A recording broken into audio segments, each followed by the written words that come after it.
उपराष्ट्रपति श्री सीपी राधाकृष्णन जी, प्रधानमंत्री श्री नरेंद्र मोदी जी, लोकसभा अध्यक्ष श्री ओम बिरला जी, राज्यसभा के उपसभापति श्री हरिवंश जी, राज्यसभा में सदन के नेता श्री जेपी नड्डा जी, राज्यसभा में विपक्ष के नेता श्री मल्लिकार्जुन खड़गे जी, संसदीय कार्य मंत्री श्री किरेन रिजिजू जी, लोकसभा में विपक्ष के नेता श्री राहुल गांधी जी, सभी सांसदगण और प्यारे देशवासियों,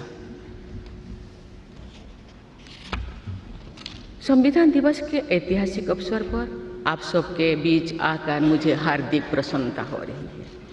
आज ही के दिन 24 नवंबर 1949 को संविधान सदन के इसी के केंद्रीय कक्ष में संविधान सभा के सदस्यों ने भारत के संविधान के निर्माण का कार्य संपन्न किया था।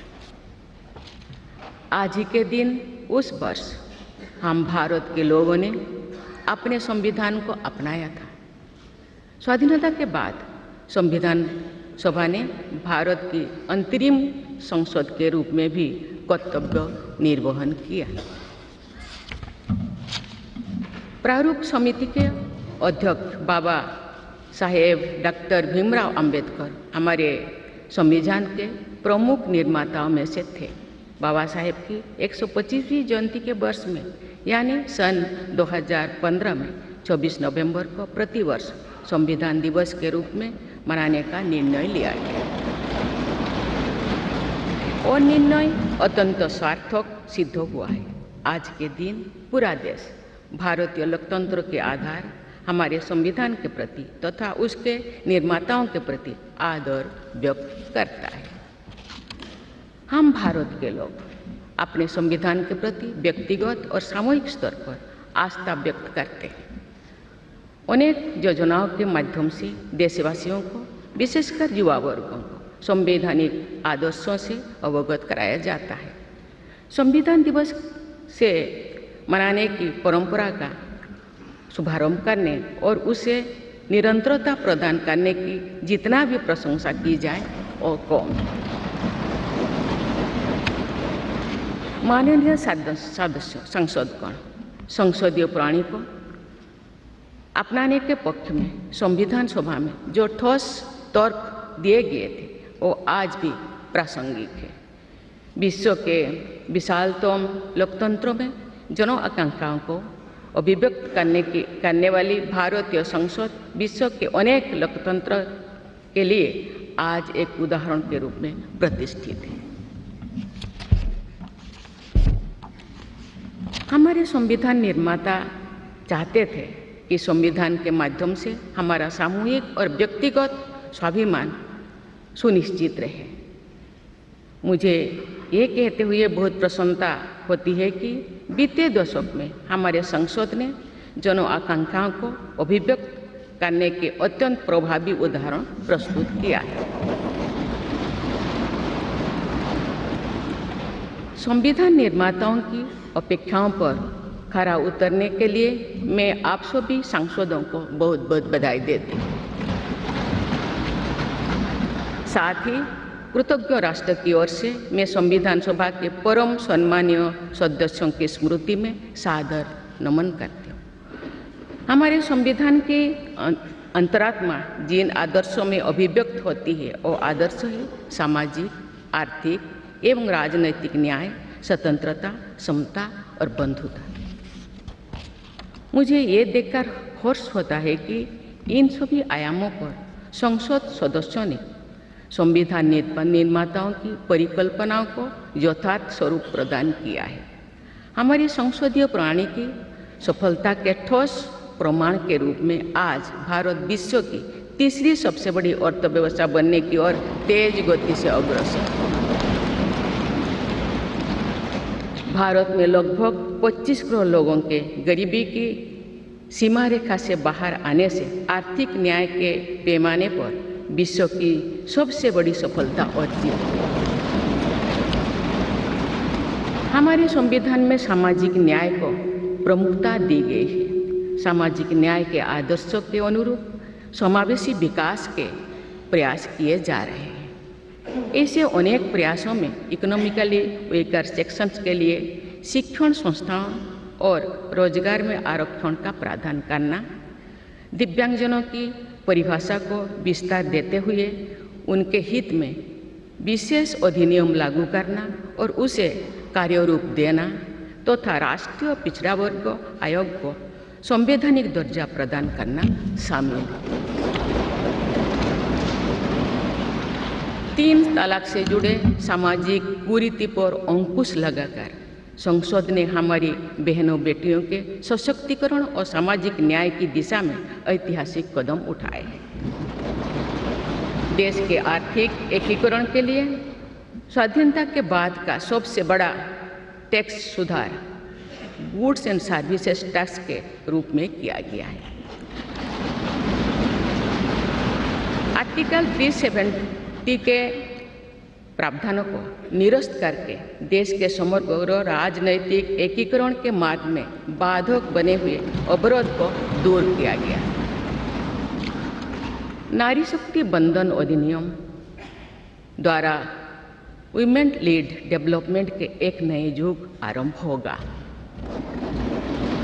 नारी शक्ति अर्थात मातृशक्ति के बंधन का हमारे संस्कृति में अत्यंत महत्वपूर्ण स्थान रहा है।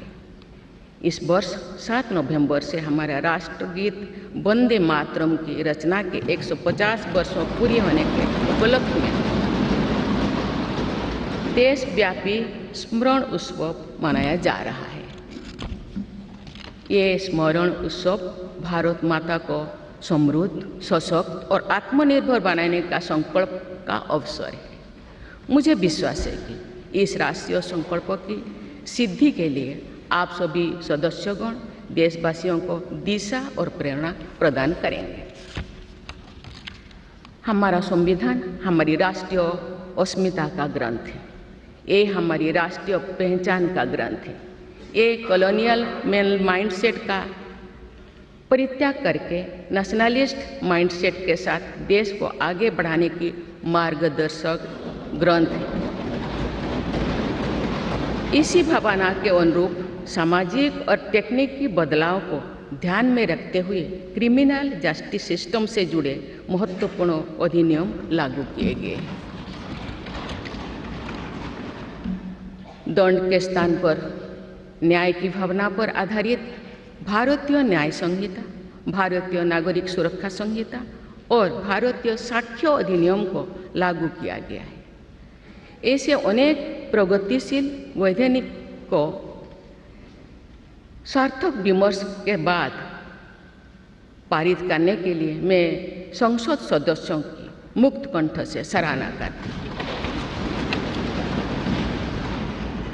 संविधान संशोधन के प्रावधानों के महत्व पर चर्चा करते हुए इस बात को रेखांकित किया गया था कि संविधान में ही ऐसी व्यवस्था होनी चाहिए जिसके बल पर भावी पीढ़ियां आवश्यक अनुसार समयानुकूल संशोधन कर सकें। इस प्रकार संविधान निर्माताओं ने हमारे संविधान को गतिशीलता और जीवंतता प्रदान की है। माननीय सांसदगण, हमारे संविधान निर्माताओं ने भारत के लोकतंत्र को संवैधानिक आधार प्रदान करने के साथ साथ हमारी राष्ट्रीय एकता का ताना बाना भी बुना। संविधान निर्माण में अग्रणी भूमिका निभाने के साथ साथ सरदार पटेल ने अनेक रियासतों के विलय का महान कार्य करके भारत की एकता को नया स्वरूप दिया। इस वर्ष सरदार पटेल की 150वीं जयंती देशवासियों ने मनाई। उनकी 150वीं जयंती के उपलक्ष्य में पिछले वर्ष से आगामी वर्ष तक चलने वाले कार्यक्रम के माध्यम से देशवासी राष्ट्रीय एकता तथा गौरव की आदर्शों से जुड़ेंगे। हमारी संसद हमारे राष्ट्र का प्रतिबिंब है। लौह पुरुष सरदार वल्लभ भाई पटेल के आदर्शों को प्रसारित करने तथा कार्यरूप देने में आप सबका योगदान महत्वपूर्ण है। जौन अभिव्यक्ति को परिलक्षित करने वाली हमारे संसदीय प्रणाली विभिन्न आयामों पर और अधिक मजबूत होती गई है।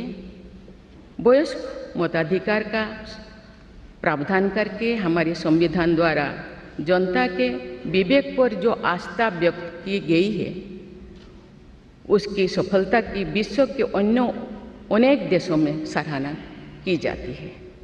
पिछले कुछ वर्षों के दौरान महिला मतदाताओं द्वारा बढ़ चढ़कर मतदान करना हमारी लोकतांत्रिक चेतना को विशेष सामाजिक अभिव्यक्ति देता है।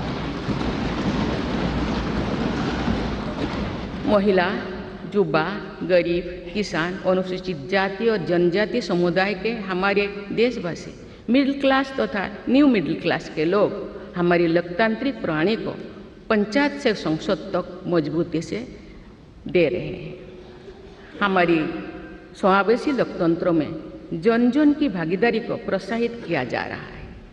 धरती आबा भगवान बिरसा मुंडा की जयंती के दिन जनजातीय गौरव दिवस मनाने की परंपरा शुरू की गई है और उसे बहुआयामी विस्तार दिया जा रहा है। भगवान बिरसा मुंडा की 150वीं जयंती से जुड़े समारोह देश भर में वर्षों पर्यंत आयोजित हुई। विरासत और विकास को जोड़ने वाली जनजातीय परंपराओं का संरक्षण और संवर्धन किया जा रहा है।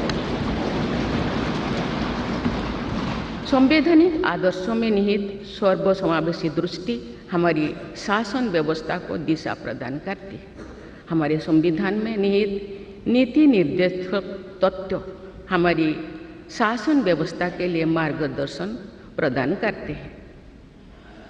संविधान सभा के अध्यक्ष डॉक्टर राजेंद्र प्रसाद ने कहा था कि जो स्वाधीनता हमने प्राप्त की है उसकी रक्षा करना और उसको बनाए रखना तथा जनसाधारण के लिए उसको उपयोगी बनाना उन पर निर्भर करता है जो इस संविधान का क्रियान्वयन करेंगे। ये प्रसन्नता का बात है कि हमारी संसद ने डॉक्टर राजेंद्र प्रसाद जी के अपेक्षा के अनुरूप राष्ट्रहित में कार्य किया है तथा जन सामान्यों के जीवन को बेहतर बनाने के लिए निरंतर प्रयास किए हैं। अंत्योदय की इसी दृष्टि के साथ आधुनिक विकास का समन्वय करके भारत विश्व समुदाय के समूह विकास का एक नया मॉडल प्रस्तुत कर रहा है। विश्व स्तरीय इंफ्रास्ट्रक्चर के विकास से लेकर जन कल्याण की सुविधाओं को 100% लाभार्थियों तक पहुंचाने के प्रयास हमारी राष्ट्रीय प्रगति को अतुलनीय विस्तार देते हैं। संवैधानिक व्यवस्था के अनुसार आगे बढ़ते हुए हमारे देश की कार्यपालिका, विधायिका और न्यायपालिका ने देश के विकास और देशवासियों के जीवन को संबल प्रदान किया है।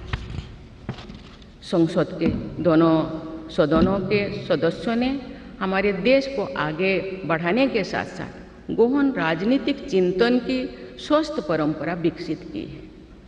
आने वाली कालखंड में जो विभिन्न लोकतंत्रों और संविधानों का तुलनात्मक अध्ययन किया जाएगा तो भारतीय लोकतंत्र और संविधान का विवरण स्वर्णाक्षर में किया जाएगा। आप सभी सदस्यगण हमारे संविधान और लोकतंत्र की इस गौरवशाली परंपरा के संभावक भी है, निर्माता भी है और साक्षी भी है। मुझे विश्वास है कि हमारी संसद के दिशा निर्देश में भारत को विकसित राष्ट्र बनाने के संकल्प को अवश्य सिद्ध किया जाएगा। इसी दृढ़ विश्वास के साथ मैं सभी माननीय सदस्यों को संविधान दिवस के पुनः बधाई देती हूँ और सभी देशवासियों की स्वर्णिम भविष्य की कामना करती हूँ। धन्यवाद। जय हिंद, जय भारत।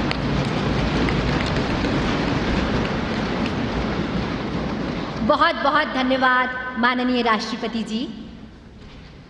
और अब आपसे विनम्र अनुरोध है कि आज के इस विशेष अवसर पर आप पूरे राष्ट्र के साथ उद्घोषिका का वाचन करें। Now we all will read the preamble led by honourable president ma'am.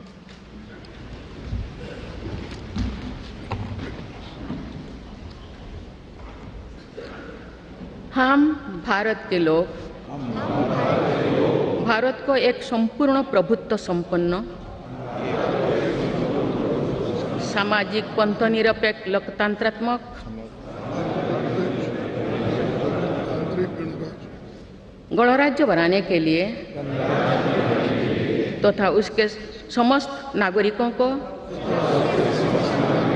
सामाजिक, आर्थिक और राजनैतिक न्याय, विचार, अभिव्यक्ति, विश्वास, धर्म और उपासना की स्वतंत्रता, प्रतिष्ठा और अवसर की समता प्राप्त कराने के लिए तथा उन सब में व्यक्ति की गरिमा और राष्ट्र की एकता और अखंडता सुनिश्चित करने वाली बंधुता बढ़ाने के लिए दृढ़ संकल्प होकर अपनी इस संविधान सभा में आज तारीख 26 नवंबर 1949 ईस्वी को द्वारा इस संविधान को अंगीकृत, अधिनियमित और आत्मार्पित करते हैं।